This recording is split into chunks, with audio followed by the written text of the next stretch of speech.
আমার জীবনটা ঠিক সিনেমার মতো। এখন বলবেন গল্পে এরকমই হয়, সব সিনেমাটিক ভাবেই ঘটে।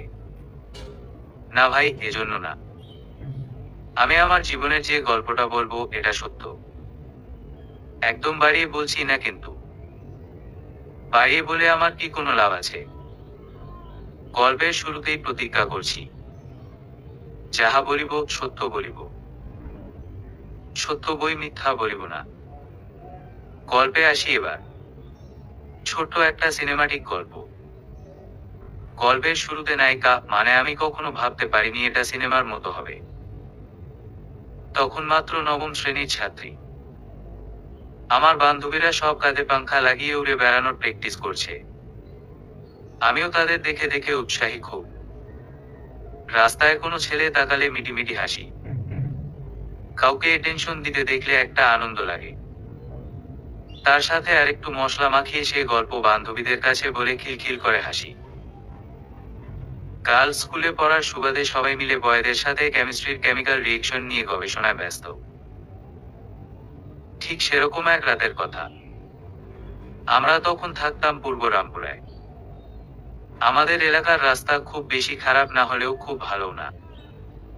আশেপাশে 5 তলার বেশি বিল্ডিং নেই। আমাদের বিল্ডিংটা 4 তলা। ছাদে উঠলে বেশ আয়েশ করে বাতাস উপভোগ করা যায়। যেহেতু উরু উরু বয়স, আমি সুযোগ পেলেই বিকেলে ছাদে চলে যেতাম। এখনকার মতো আমরা সারাদিন মোবাইলে টিকটক আর ফেসবুকে রিলস দেখে সময় নষ্ট করতাম না। আমরা সময় নষ্ট করার কিছু অনন্য উপায় বের করে নিয়েছিলাম। এসব জেনারেশন গ্যাপের গল্প থাক। মূল গল্পে আসি। আমি ছাদে গেলে মাঝে মাঝে গিটারের টুংটাং আওয়াজ পেতাম। কিন্তু কোথা থেকে সে শব্দ আসতো তা বের করতে পারতাম না। ইতিউতিউকি দিয়ে ছাদগুলো পর্যবেক্ষণ করতাম। ছাদে বসে গিটারের তার ঠিক করা কোনো ছেলে নজরে পড়তো না। গিটারিস্টদের প্রতি আমাদের জেনারেশনের প্রায় সব মেয়েদেরই বোধ হয় দুর্বলতা ছিল। সেই রাতে আমি বারান্দায় গিয়ে বসেছিলাম। আম্মু গিয়েছে গ্রামের নানু বাড়ি, বড় আপু পরীক্ষা শেষে ফুপুর বাড়ি বেড়াতে গেছে। ফুপু থাকে সেগুন বাগিচায়। আপুর সমবয়সী ফুফাতো বোন আছে, তারা সবাই মিলে মজা করবে। আমি আটকে গেছি প্র্যাকটিক্যাল পরীক্ষার জন্য। একটানা প্র্যাকটিক্যাল খাতায় লিখে রিল্যাক্স হতে বারান্দায় এসে বসেছিলাম। তখন শরৎকাল চলছে। আকাশে শুক্লপক্ষের চাঁদের সাথে টুকরো টুকরো তুলোর মতো মেঘ ভেসে বেড়াচ্ছে। মৃদুমন্দ বাতাসে আমি চুল খুলে দিলাম। আজকে তেমন একটা গরম লাগছে না, অন্তত আমার বারান্দায় বসে না। আমি সেখানে বসে চোখ বুজে গিটারের টুংটাঙের সাথে একটা পুরুষালী কণ্ঠ পেলাম। আজ তোমার মন খারাপ মেয়ে। তুমি আনমনে বসে আছো। আকাশ মানে দৃষ্টি উদাস। আমি তোমার জন্য এনে দেব। মেঘ থেকে বৃষ্টির ঝিরিঝিরি হাওয়া। সে হাওয়ায় ভেসে যাবে তুমি। আমার ভেতরে কি যেন নাড়া দিয়ে গেল। এ কি আমাকে নিয়ে গাইছে নাকি? আমাকে দেখতে পাচ্ছে। অদ্ভুত তো। কোথায় সে? দ্রুত উঠে দাঁড়িয়ে আশেপাশে খুঁজলাম।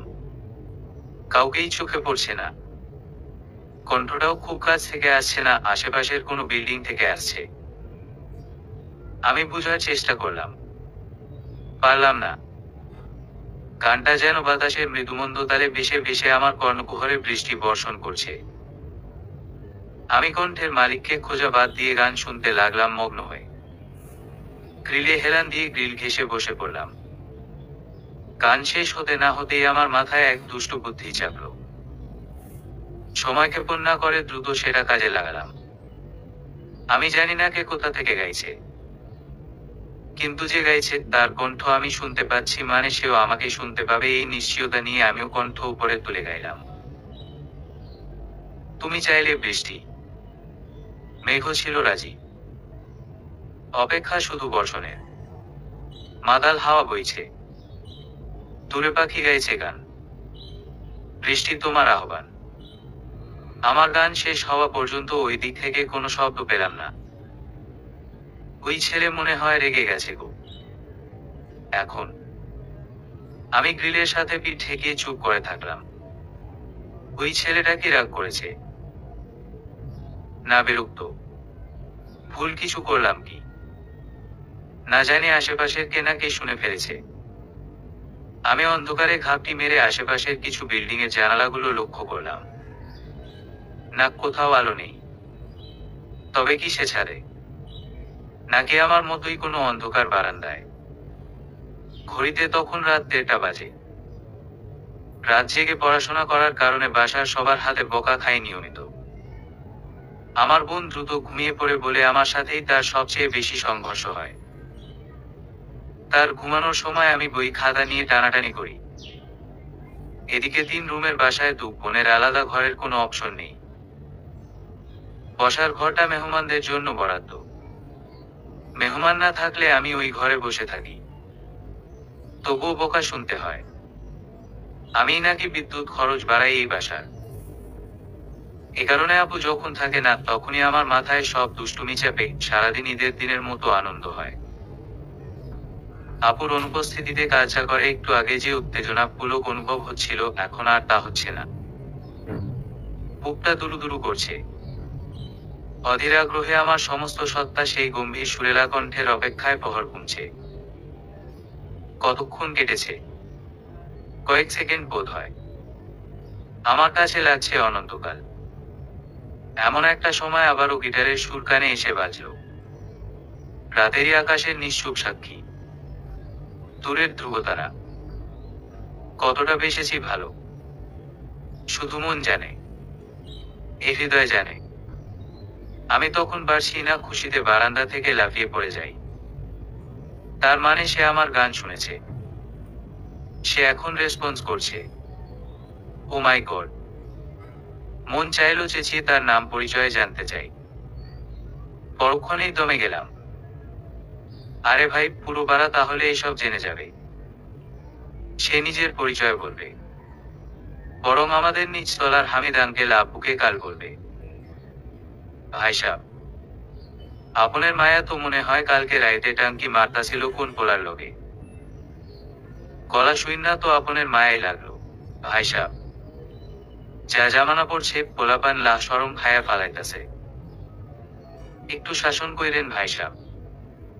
টিভি দেখা আজকালকার পোলাপাইন সব বদ হইতাছে বদ। হামিদ আঙ্কেলের স্বভাব সবাইকে বল টাকা। সবাইকে সে বল টাকে। আমি ভাবি এখনকার পোলাপানদের তাহলে উনি কি বলে। উনার সাথে এখনো যোগাযোগ থাকলে সেটা জানা যেত। ঠান্ডা মাথায় ভেবে দেখলাম সেই ব্যক্তির পরিচয় জানা সম্ভব না। আর আমি জানিও না কোন বিল্ডিং থেকে তার কণ্ঠ ভেসে আসছে। এজন্য খানিকটা মনক্ষুণ্ণ হলাম। তবুও ভালো, এই গান খেলাটা বেশ লাগছে। আমি কল্পনায় ভেসে যাচ্ছি সেই কল্পিত রাজকুমারের সাথে। তার গান শেষ হতেই আমি গান ধরলাম। রাত নির্ঘুম বসে আছো তুমি দক্ষিণের জানালা খুলে, যত নির্বাক অভিমান মনে। আজ সবটুকু নিলাম তুলে। এসো তবে বৃষ্টি নামাই সৃষ্টি ছাড়া ভালোবাসায়। এসো তবে জোছনা সাজাই দু চোখের তারায় তারায়।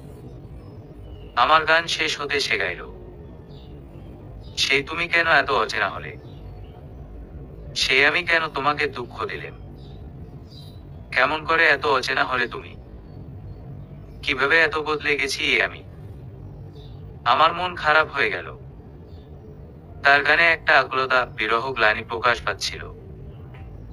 গায়ক সাহেব কি ছ্যাঁকা খেয়েছে?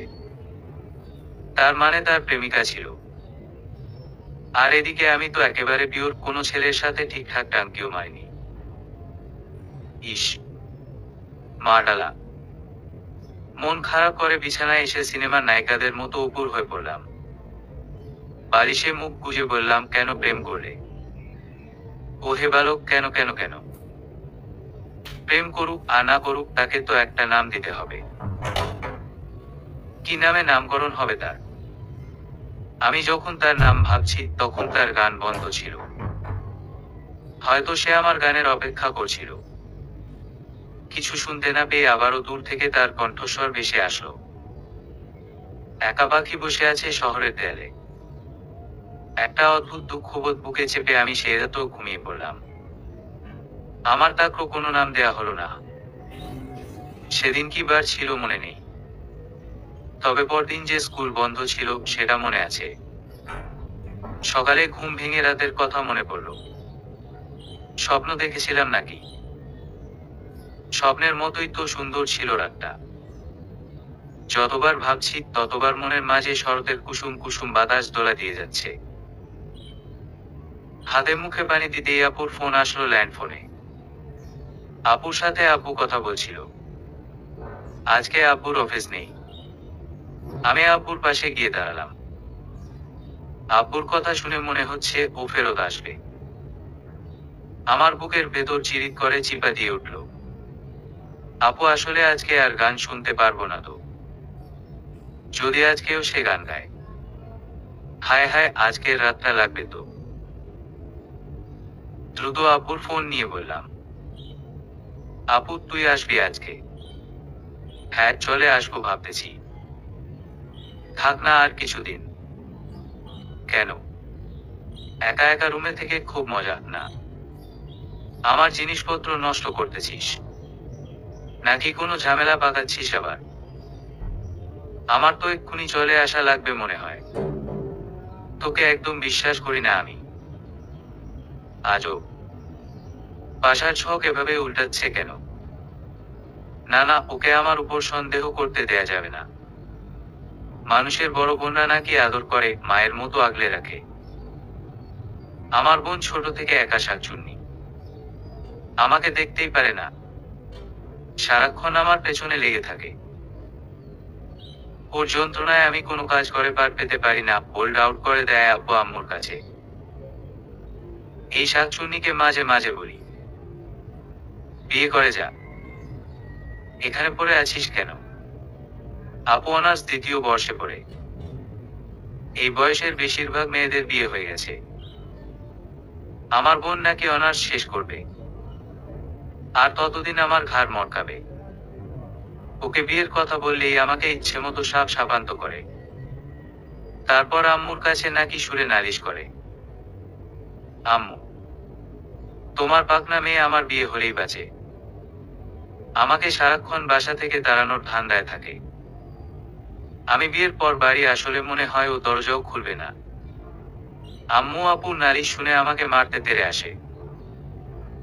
মাঝে মাঝে বড় মেয়ের প্রতি আমার মায়ের হীন স্নেহময়ী আচরণের কারণে আমার সন্দেহ হয় সত্যি সত্যি কি আমাকে ব্রিজের নিচ থেকে পেয়ে এনেছে।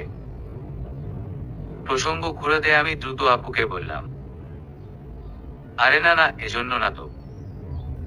আমিও পরশুদিন চলে আসবো তোদের কাছে। এজন্য বললাম, তুই চলে আসলে আর যাবি না, আমারও যাওয়া হবে না। তবুও চলে আসতে চাইলে আয়। আমাকে সন্দেহ করে ওই বাসায় থাকার দরকার নেই। মনে ক্ষীণ আশা, আপু আসবে না। কণ্ঠে জোর দিয়ে আরো বললাম, তুই এই বাসায় যে আসবি আম্মু তো নাই। সব রান্না তোকেই করা লাগবে। তার চেয়ে অপেক্ষা করতে পারিস আমিও তোর সাথে যোগ দিই একদিন পর। আর রান্না করতে চাইলে আজকেই আয়। আমার বোন উপাস থেকে ফোঁস করে নিঃশ্বাস ফেলল। থাক, আসবো না, তুই আয়, তারপর একসাথে বাসায় যাব। আমি তখন মনে মনে ধিনকাচিকা নাচ দিচ্ছি। আপু না থাকলে আজকে রাতটাও সেই ছেলের গান শুনতে পারবো হয়তো। বিকালে আমার বান্ধবী প্রমিকে ফোন দিলাম। 2বার রিং হয়েও ধরেনি। আমি সারাদিন এলোমেলো ভাবে কেবল রাত কখন হবে সেই অপেক্ষায় থাকলাম। আব্বু অনেক দ্রুত ঘুমিয়ে যায়, 9:30 থেকে 10টার মাঝে। আব্বু ঘুমিয়ে যাবার পর আমি আবারও বারান্দায় বসলাম। গতকাল প্র্যাকটিক্যাল থাকাতে কি করে রাত হয়েছে টের পাইনি। সেদিন আর ঘড়ির কাঁটা চলছে না যেন। 10টা বাজলো, 10:15 বাজলো, 10:30 বাজলো, 11টা, এমনকি 12টা বাজলো। আমার অপেক্ষায় থাকতে আর মন চাইলো না। এখনই এমন লাগছে রাত 1:30 পর্যন্ত জাগবো কি করে। মাথা কাজ করছিল না, তাই গোছগাছ করছিলাম।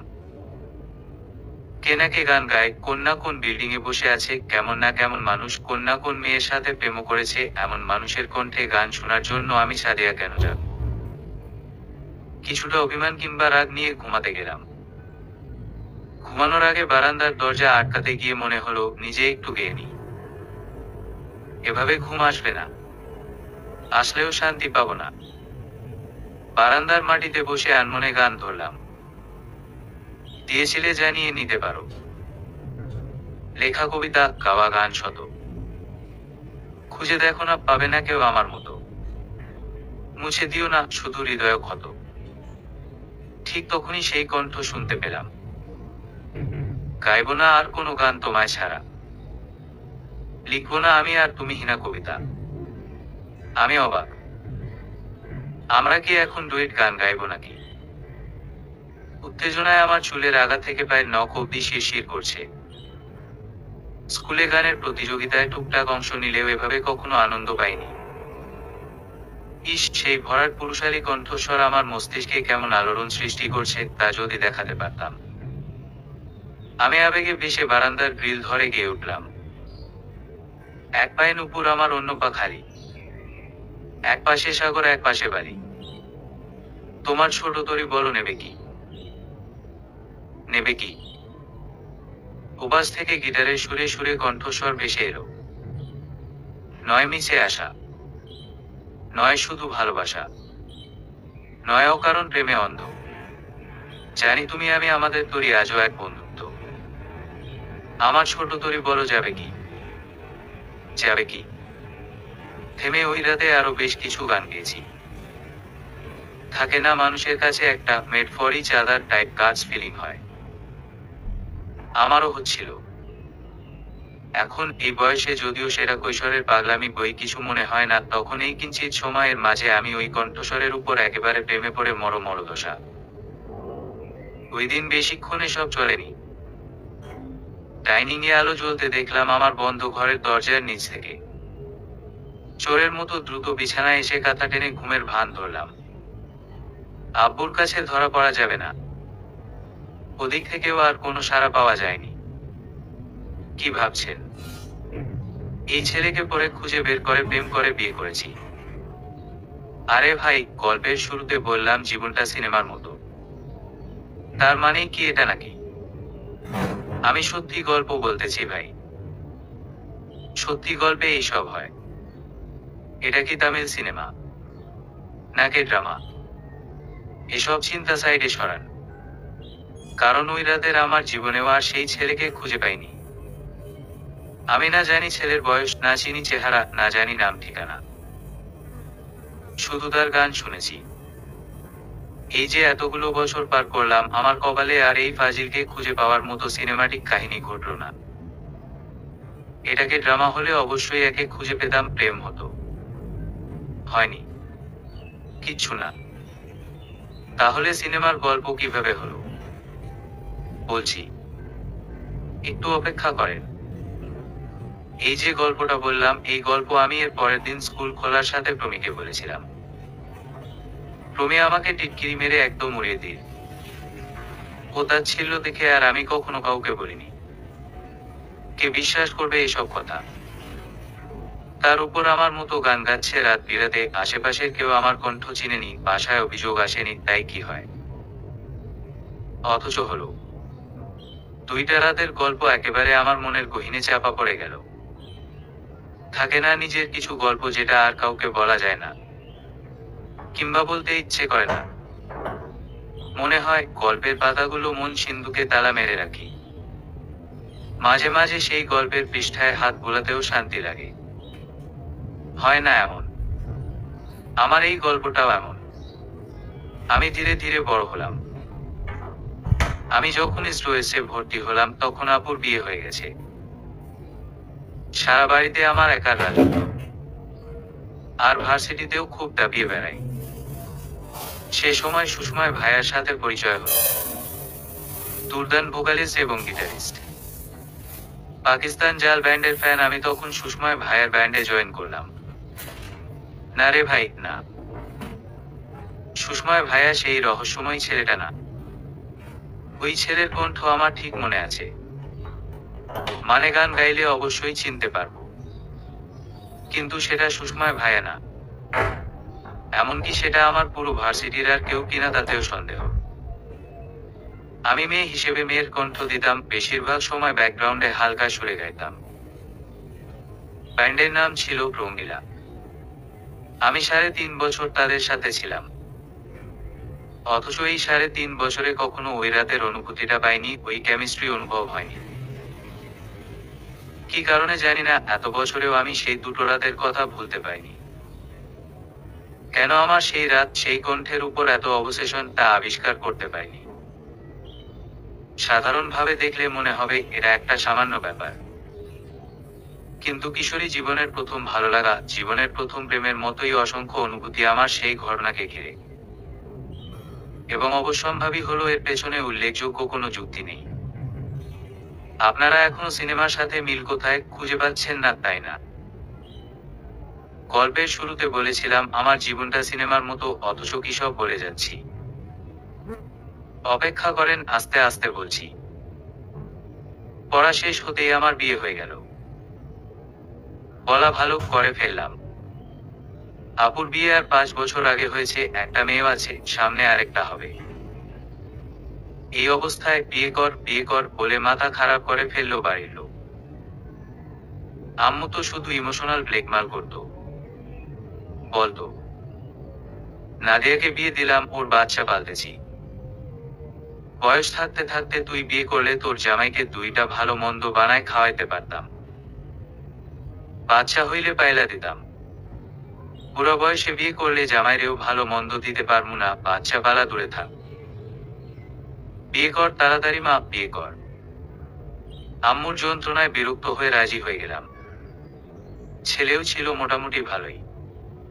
প্রথম দেখায় গম্ভীর কণ্ঠে কেবল জিজ্ঞাসা করেছিল, কোনো অতীত থাকলেও থাকতে পারে, কিন্তু সেই অতীত কখনো বর্তমান হবার সম্ভাবনা নেই তো? বিশ্বাস করবেন কিনা জানি না, প্রথমেই সেই ছেলেটার গানের কণ্ঠ কানে বাজতে থাকলো। আজ তোমার মন খারাপ মেয়ে? আমার কি কখনো সেই কণ্ঠের মালিকের সাথে দেখা হবে না? কয়েক সেকেন্ড নীরব থেকে অনুভব করলাম এখন আর সেই কিশোরীটি নেই আমি।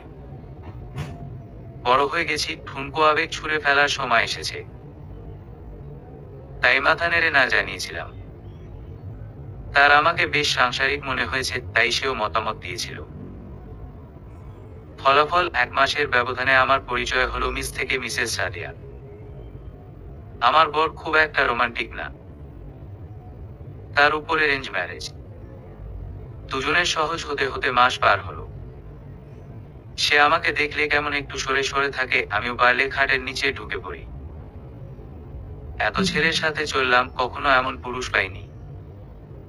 তার কাছ থেকে সরে থাকা কেবল সংকোচ থেকে নয়, অভিমান থেকেও। মেয়েরা তো একটু লাজুক হয়। এটা তো একজন পুরুষের কাজ তার স্ত্রীকে সহজ করা। সে কেন দূরে দূরে থাকবে? তার কেন এত অস্বস্তি হবে? আমাকে অতীতের কথা জিজ্ঞেস করে, নিজে আবার অতীতে আটকে নেই তো। এসব সত্ত্বেও এক ঝিঝিরাকা কৃষ্ণপক্ষের রাতে আমাদের মানসিক দূরত্ব না ঘুচলেও শারীরিক দূরত্ব ঘুচে গেল। হয়তো এটাই আমাদের প্রাণীগত বৈশিষ্ট্য বলে। ঘুম, ক্ষুধার মতো প্রাকৃতিক প্রবৃত্তির মতো এই শরীরী বিষয়টাও একটা প্রাকৃতিক প্রবৃত্তি। দুজন নারী পুরুষের সহাবস্থানে তাদের মাঝে আকর্ষণ ঘটবে না, এত প্রাকৃতিক চক্রের ভাঙন। তাই হয়তো যা হবার হয়েছে। ধীরে ধীরে আমরা সহজ হয়ে এলাম, সম্বোধনা আপনি থেকে তুমিতে নেমে এলো, একে অপরের কাছে আবদার করতে শুরু করলাম, বিরক্তিতে ভ্রুক্ষেপ, রাগ অনুরাগের খেলা, সবই চলতে থাকলো আর 10টা দম্পতির মতোই। তবে কারো মনের গভীরে যে কেউ যেতে পারিনি, সেটা খুব বুঝতাম। বুঝেও দুজনের মধ্যে তেমন আগ্রহ ছিল না। যেমন ছাপোষা জীবন চলছিল, সেভাবেই চালাচ্ছিলাম। এতে বোধ হয় দুজনেই স্বস্তি বোধ করতাম। আমরা থাকতাম শ্বশুর শাশুড়ির সাথে। বাড়িতে আমার অবিবাহিত দেবর ছিল কেবল। ভাসুর ইংল্যান্ড থাকেন পরিবার সমেত। সেখান তার 2 যমজ সন্তান। বাড়িতে তাই বিশেষ ঝামেলা ছিল না। মাঝে মাঝে হয়তো 2-1 মেহমান আসতো, এই তো। বিয়ের কিছুদিন পর আমার চাকরি হয়ে গেল ইস্পাহানিতে। চাকরিতে যথেষ্ট ছাড় পাওয়ায় বাতাস লাগিয়ে লাগিয়ে চাকরি আর সংসার করতে থাকলাম। এর মাঝে বরের সাথে যেটুকু সখ্যতা হলো তাতেই আমি সন্তুষ্ট। তাছাড়া সে আমাকে যথেষ্ট স্পেস দেয়, চাকরির কারণে সাহায্য করে, শ্বশুর বাড়িতেও সাপোর্ট পাই। জীবনের তালে তালে চলতে চলতে বছর পূর্তির কিছুদিন আগে একটা বিশেষ দিনে আমি আর আমার বর, নাম বলতে ভুলে গেলাম না, সাইমন ওর নাম। আমি আর সাইমন সেদিন মনের দূরত্বটাও ঘুচিয়ে ফেললাম। কি করে বলছি। আমরা ওদের গ্রামের বাড়ি চাঁদপুর বেড়াতে গেলাম। ওর ফুফুকে ওদের বাড়ির পাশেই বিয়ে দিয়েছে। ওর ফুফাতো বোনের বিয়েতে আমরা সবাই সেখানে গেলাম। যেদিন পৌঁছালাম সেদিন সারাদিন আনন্দ করলাম। কতদিন পর আমার গ্রামের দিকে যাওয়া হলো। যদিও ওদের ফুফুর বাড়ি পাকা দালান, ঢাকা থেকে সেখানকার সুবিধা কোনো অংশে কম না, তবুও আমার ভীষণ আনন্দ হলো। রাতের দিকে আড্ডা দিতে দিতে সবার চোখ যখন ঢুলুঢুলু, আমি তখন আর পারছিলাম না। সবাই জোর করা সত্ত্বেও চা না খেয়ে চলে এলাম আমাদের জন্য বরাদ্দকৃত ঘরে। বেশ গরম ছিল, শরীর ঘেমে চ্যাটচ্যাটে লাগছিল। আমি দরজা আটকে আলো নিভিয়ে কাপড় খুলে ফেললাম। অন্ধকারে মোবাইলের আলোতে পাতলা একটা নাইট ড্রেস খুঁজে বের করলাম। রিসেন্টলি এক মেয়ে কলিগের সাথে মার্কেটে সেটা পছন্দ হয়েছিল। স্লিভলেস ড্রেসটা দেখে মনে হলো এটা পরে খুব আরামের ঘুম হবে। আরাম করে যখন বিছানায় শুয়ে কাঁথা টানতে গেলাম তখন টের পেলাম বিছানায় কে যেন শুয়ে আছে। আঁতকে উঠে এক চিৎকার করে উঠলাম। কয়েক সেকেন্ড সময় লাগলো বোধ হয়। তারপরেই সাইমন আমার মুখ চেপে ধরলো দুই হাতে। আরে আজীব কারবার, তুমি চিল্লাচ্ছ কেন এই রাতের বেলা? আমি ওর হাত মুখ থেকে সরিয়ে বুকে থুতু দিলাম। কখনের শোরুমে এরকম চোরের মতো ঘাপটি মেরে শুয়েছিলে কেন? চোরের মতো? আমি ঘুমাতে আসছি। ঘুমাতে এসে কি ঢোল পিটাবো নাকি? তোমার তো কোনো দিকে খেয়াল নাই। সেটা আমার দোষ। আমি বেশ বিরক্ত হয়েছিলাম। সাইমন জানালা গলে আসা আলতো চাঁদের আলোয় আমাকে মুগ্ধ হয়ে দেখছিল। অন্ধকারে আমি কিছুই বুঝিনি, তাই আবার কাঁধে টেনে শুয়ে পড়লাম। তখনই সাইমন পেছনে থেকে জড়িয়ে ধরে চুলে মুখ গুজে থাকলো। বিয়ের পর এই প্রথম সে এই কাজ করেছে। আমি হতভম্ব হয়ে শুয়ে থাকলাম। আমার সাথে মিশে থেকে ধীর তালে বলল, আজকের রাতটা অন্য রকম না। আবেশে আমার কণ্ঠ বুঝে আসছিল। কোনোমতে বললাম, অন্যরকম সুন্দর লাগছে আজ। আমি চুপটি করে ওকে বোঝার চেষ্টা করছি।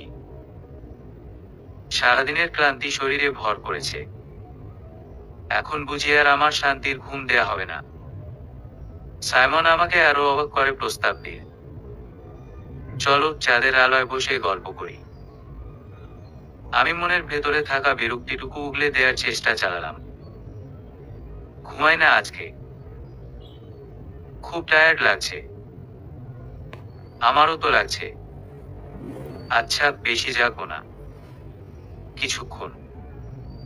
আমি জোর করে মাথা নেড়ে না করি। সে আবারও অনুরোধ করে, প্লিজ, তোমার মাথায় বিড়ি কেটে দেব, চলো। অবাক কাণ্ড, বিয়ের পর থেকে আমাকে দিয়ে সে নিয়মিত এই কাজ করিয়ে নিচ্ছে, অথচ আজ মাথায় বিড়ি কাটবে? অসম্ভব। আমার চাহনিতে অবিশ্বাস দেখে সে হেসে বলল, সত্যি সত্যি দিব। আবছা আলোয় ওর হাসি দেখে মনে হলো এই হাসি দেখে আমি শত সহস্রবার মরতে পারবো। বুকের ভেতর কেমন যেন করে উঠল।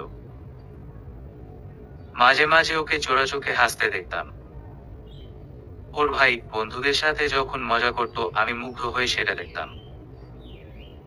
এত সুন্দর ভাবে হাসতে পারা মানুষটা আমার সাথে হাসে না কেন? আমার সাথে এমন হাসি দিলে আমি তো খুদারা চিহ্ন ন হয়ে যেতাম মাইরি। তা না করে সব সময় পিছলে হাসি হাসে আর আমাকে জ্বালায়। বিয়ের পর এই প্রথম আমার চোখে চোখ রেখে সে এভাবে হেসেছে। আমি তাই তার ডাকে সাড়া না দিয়ে পারিনি।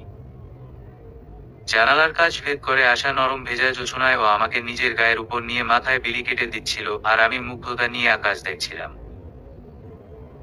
ওর সেদিন মন ভীষণ ভালো ছিল, তাই অন্য এক রূপের বহিঃপ্রকাশ দেখেছি। টুকটুক করে গল্প বলতে বলতে সে জানালো,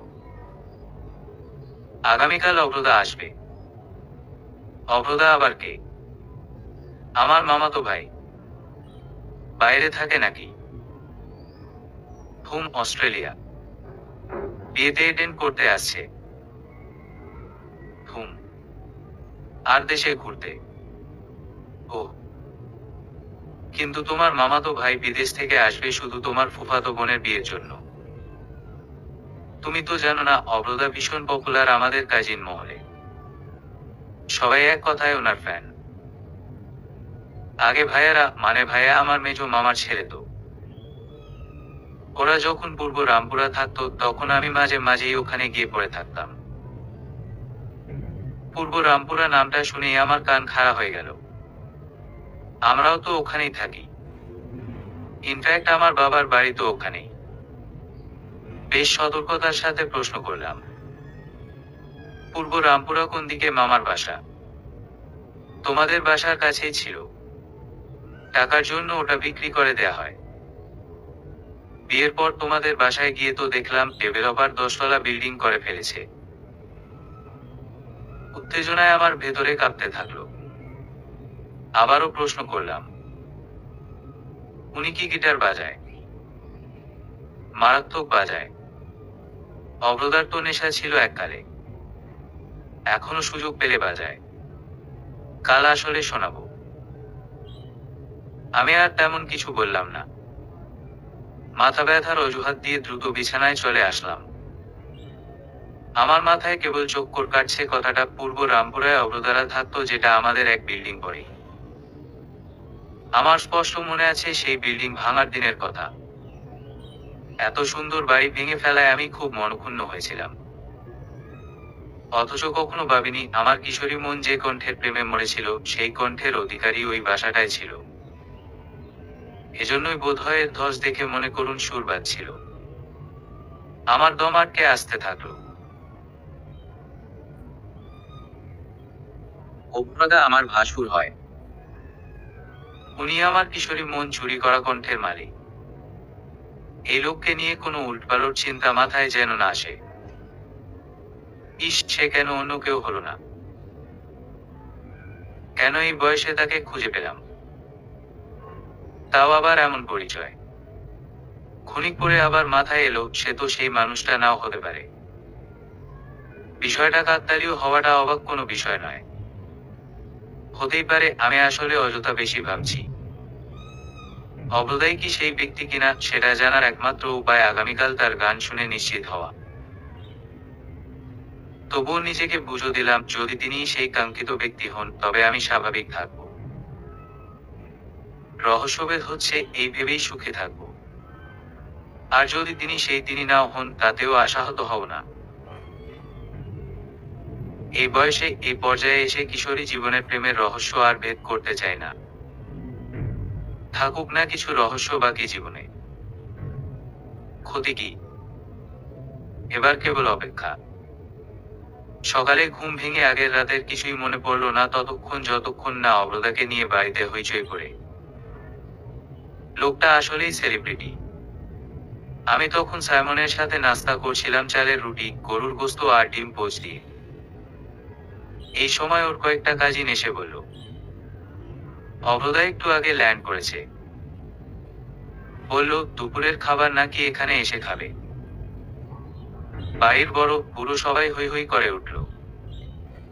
অভ্রদাকে নিয়ে সবাই খুব উত্তেজিত।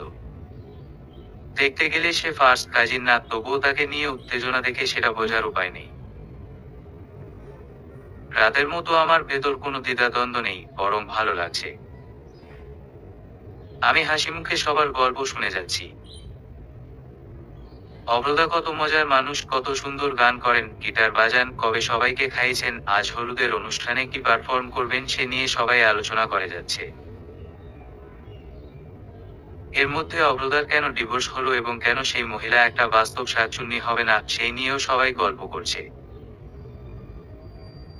গল্প আড্ডায় দুপুরের খাবারের আয়োজনের মাঝেই কাঙ্ক্ষিত ব্যক্তি হাজির হলেন। আমি সবার কথা শুনে যতটা হ্যান্ডসাম ভেবেছিলাম তাকে, তেমনটা তিনি হলেন না। লম্বায় খুব বেশি না, 5 ফিট 7 হবে হয়তো।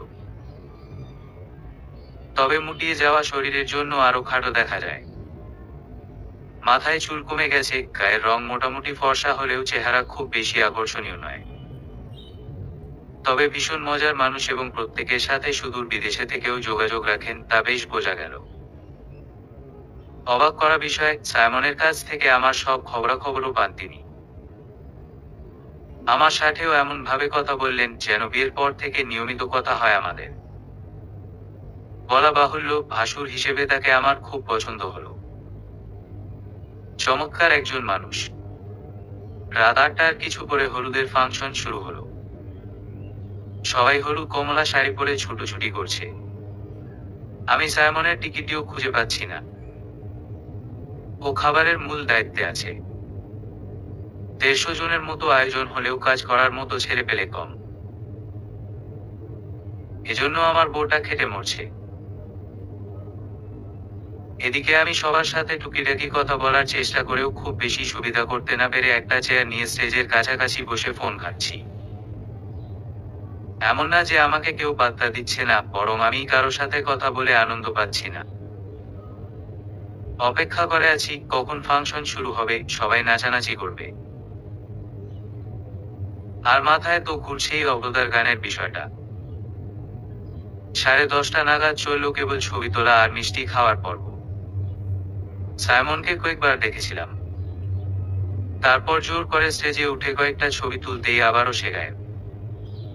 নিজে দাঁড়িয়ে থেকে সবার খাবারের তদারকি করলো। শেষ ব্যাচে বরকনের সাথে আমরা দুজনও বসলাম। খেতে বসে ওকে পেয়েই জিজ্ঞেস করলাম, ফাংশন কখন শুরু হবে? এই তো খাবার দাবার শেষ হলেই। আরো আগে হলে ভালো হতো না? খেয়ে দিয়ে নাচানাচি করতে গিয়ে যদি বমি করে দেয়? ভালো হবে তো। আমরা বমির ঝর্ণা দিয়ে গোসল করব। আমি খাওয়া থামিয়ে ওর মুখের দিকে তাকালাম। খেতে বসে এইসব কথাকে বলে? অবশ্য ভুল আমারই। বমির প্রসঙ্গ তোলার কি দরকার ছিল বাবা? আর আমার বরটাও এমন ভাবে এইসব কথা বলে যে মুখ দেখে মনে হবে খুবই সিরিয়াস কিছু বলে ফেলেছে। খাবারের পর্ব শেষ হতেই ফাংশন শুরু হলো। ছেলে মেয়েদের কয়েকটা দল পালাক্রমে নাচল। অতঃপর এলো বহুল আকাঙ্ক্ষিত সেই সময়। অভ্রদা স্টেজে উঠেছে। আমি তখন স্টেজের সামনেই চেয়ারে বসে আছি। অধৈর্য লাগতেছে গল্পটা শুনতে। মনে হচ্ছে না কি খারাপ একটা মহিলা। বিয়ে করে অন্য লোকের উপর ক্রাশ খাচ্ছে জাস্ট বিকজ কোনো এক জন্মে তারা রাতের আধারে এক বিল্ডিং থেকে আরেও বিল্ডিং এ বসে ছাইপাশ পুরনো গান গাইছিল, সেটা মাথায় সেট করে বসে আছে। প্রতারক স্বামী থাকতেও বাজে চিন্তা, ছি ছি ছি। এমন মনে হচ্ছে না আমাকে। তবে শুনুন, গল্পের শুরুতেই বলেছিলাম যাহা বলিব সত্য বলিব, সত্য বই মিথ্যা বলিব না। আমি এখানে নিজের মনের এক ফোঁটা অনুভূতিও কমিয়ে বা বাড়িয়ে বলিনি। সাইমন যখন অভ্রদার কথা বলল তখন ক্ষণিকের জন্য মনে আফসোস উকি দিয়েছিল বটে যে কেন যাহা চাইলাম তাহা পাইলাম না। অতঃপর সকালে ঘুম ভেঙে যখন সাইমনের মুখটা দেখলাম আমার মনে হলো ওকে আমি প্রচন্ড ভালোবাসি। এই যে খুব আনুমানিক সিরিয়াস গোছে দায়িত্বশীল পুরুষটি, যিনি কিনা আমাকে পটানোর বিন্দুমাত্র চিন্তা আজ অবধি করেনি, আমার মেয়েলি ন্যাকামোর গুরুত্ব দেয়নি, কখনো ভালোবাসি বলেনি। অ্যারেঞ্জ ম্যারেজ সত্ত্বেও নীরব ঘাতকের মতো তার প্রতি আমার প্রেম আমার সমস্ত কোষ অস্থিমজ্জা রক্তকণিকা এবং নিঃশ্বাসে ছড়িয়ে পড়েছে। আমি ওর প্রতি যে অনুভূতি নিয়ে বছর খানেক ঘরে বেঁচে আছি, আর কোনো পুরুষের প্রতি সেই অনুভূতি আসবে না। কারণ সন্তপনে এই পুরুষটি আমাকে নানান সময় বুঝিয়ে দেয় সেও আমাকে ভালোবাসে, যা সে তার দায়িত্ববোধ এবং আমাকে আগলে রাখার মাধ্যমে প্রকাশ করে। তাই ভবিষ্যতে আমার কিশোরী জীবনের রহস্য মানব হাজির হলেও তাতে আমার তার প্রতি অনুভূতি বিন্দুমাত্র বদলাবে না। এইসব কারণে আমি হাসি মুখে অপেক্ষায় আছি অবরোধার গান শোনার জন্য। কিছু সময় সেই কৈশোর থেকে না হয় ঘুরে এলাম, এটুকুই সান্ত্বনা থাক না হয়। অবরোধা স্টেজে ওঠার পর সাইমন গিটার নিয়ে এলো। তারপর দুটো চেয়ার আনা হলো, তাতে ওরা দুজন বসলো। আমি বুঝতে পারলাম না সাইমন স্টেজে কি করে, ওর কাজ কি ওখানে। অবরোধা গিটারের টিউন ঠিক করলো। সেই মুহূর্তে আমি খেয়াল করলাম ওর কাজিন মহল ওদের দুজনের নামেই চেয়ার আপ করছে। আমি অবাক হয়ে চারদিকে তাকালাম। অবরোধা খুব পপুলার সবার মাঝে, সেটা খেয়াল করেছি, কিন্তু সাইমন যে কত পপুলার সেটা এই প্রথম খেয়াল করলাম। সাইমনের এক চাচাতো বোন বলল, ভাবি তোমার বর যা মারাত্মক পপুলার তুমি তো জানো না। স্টেজে তখন অবরোধা গিটার বাজাচ্ছে আর মাইক হাতে চোখ বুজে সাইমন গানের সুরে টান দিয়ে না জানে কাঁপছে। उम्मीदें कुछ बाकी है, मुझे फिर भी तेरी याद क्यों आती है। না জানে কাঁপছে।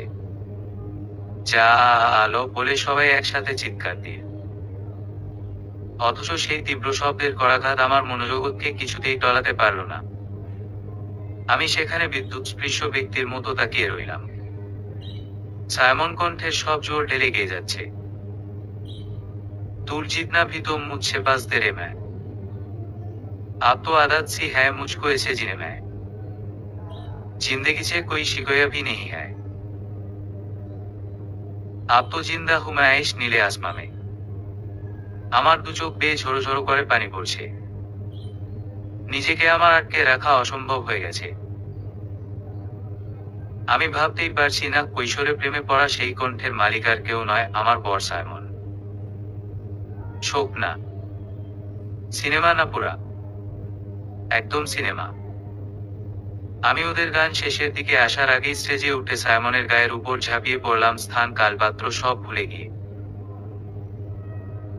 সামনে মুরব্বীরাও ছিল, ওর পাশে ওর বড় ভাই ছিল, চারদিকে বয়সে ছোটরাও ছিল। আমি কিচ্ছু দেখলাম না, কিচ্ছু ভাবলাম না, কিচ্ছু চিন্তা করলাম না।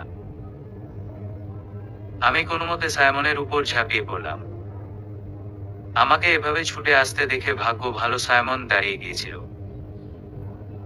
যে কারণে বউয়ের ওজনে তাকে মঞ্চে চিৎপটাং হতে হয়নি। সবার সামনে বিস্মিত আমার বর আমাকে ধরে কোনোমতে শান্ত করলো।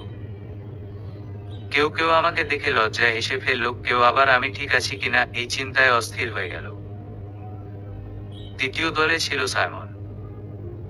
সে কয়েক সেকেন্ডের মাঝে আমার মুখখানা দুহাতে ধরে তুলে চাইল, ভীত কণ্ঠে প্রশ্ন করল, সাদিয়া, কি হয়েছে তোমার? ঠিক আছো? আমি চোখে পানি নিয়ে অদ্ভুতভাবে হাসলাম। এত বড় সারপ্রাইজ আল্লাহ আমাকে দিয়েছে, আমি তখনও বিশ্বাস করতে পারছি না। সাইমন কাকে যেন ইশারা দিয়ে এক বোতল পানি এনে আমাকে খাওয়ালো।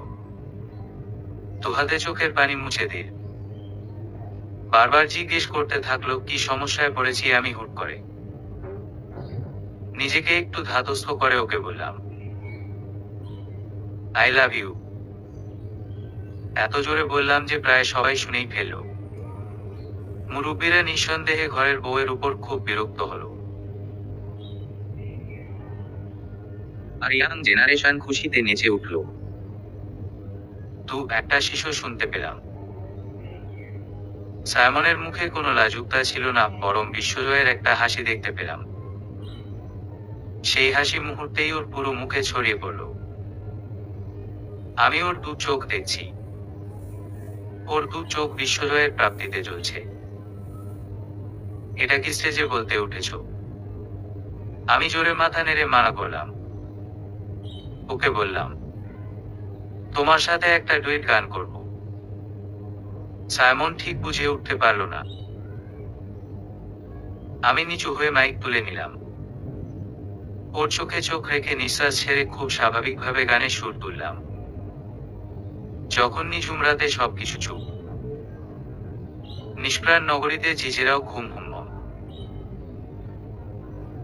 আমি চাঁদের আলো হয়ে তোমার কালো ঘরে জেগে রই সারা নিশি। মম এতটা ভালোবাসি, এতটা ভালোবাসি। সাইমন কয়েক সেকেন্ড আমার দিকে চেয়ে রইল।